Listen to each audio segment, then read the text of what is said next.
सगळ्यांना शुभ दुपार. झाली का सगळ्यांची जेवणं? आम्ही जेवण करायला बसलोय. कपडे झालेत माझे धुवून, जायचंय सोयाबीन काढायला, कांदे खुरपायला आलेत, लसूण लावायचा आहे. भरपूर सारी कामाची शेतातल्या लिस्ट आहे. फक्त आता सोयाबीन जरी काढून झाली तरी बरं म्हणायचं. आता आम्ही दोघे निघतो सोयाबीन काढायला. आत्यानी ना तिकडे जवस धुवून ठेवलेत.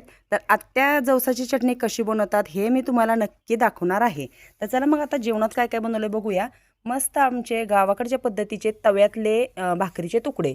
भाकरी होत्या रात्रीची 1-1.5 भाकरी होती, ती मी मिक्सरला अशी बारीक करून घेतली.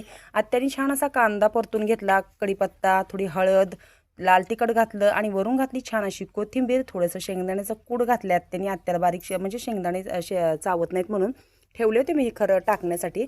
आणि आज बनवलेली आहे थोडीशी रस्सा भाजी बनवली आहे फ्लावरची. मामा जेवून गेले शेळ्या घेऊन, हे पण जेवलेत. ते गेलेले आहेत पेरणीसाठी ट्रॅक्टर घेऊन. आणि गावाकडच्या पद्धतीचं मस्त असं स्पेशल तवा कारलं. आणि ह्या स्वामींचा प्रसाद आहे बेसन लाडू. आता संपवून टाकतो आम्ही. आणि जिलेबी पण थोडीशी राहिलेली आहे. असं सगळं थोडं थोडं राहिलेलं ते संपत आले. मस्त अशा चपात्या. तर या सगळ्यांनी छान असं जेवण करायला आम्ही दोघीजणी आता जेवण करतो आणि सोयाबीन काढायला जातो. कारण कामं खूप आहेत आणि उरकायची आहेत आणि ऊन खूप झालेले, पण आता तरी जावं लागणार आहे. मग वातावरण कसं वाटलं तेही कमेंट्समध्ये नक्की सांगा. तर मी रात्रीची जी एक व्हिडिओ टाकली होती हुलग्याच्या भाजीची, तर हुलगे याला कुळीत पण म्हणतात.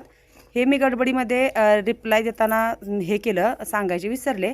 आणि त्याला तृणधान्य म्हणतात का कडधान्य म्हणतात हे तुम्हीच मला कमेंट्समध्ये नक्की सांगा.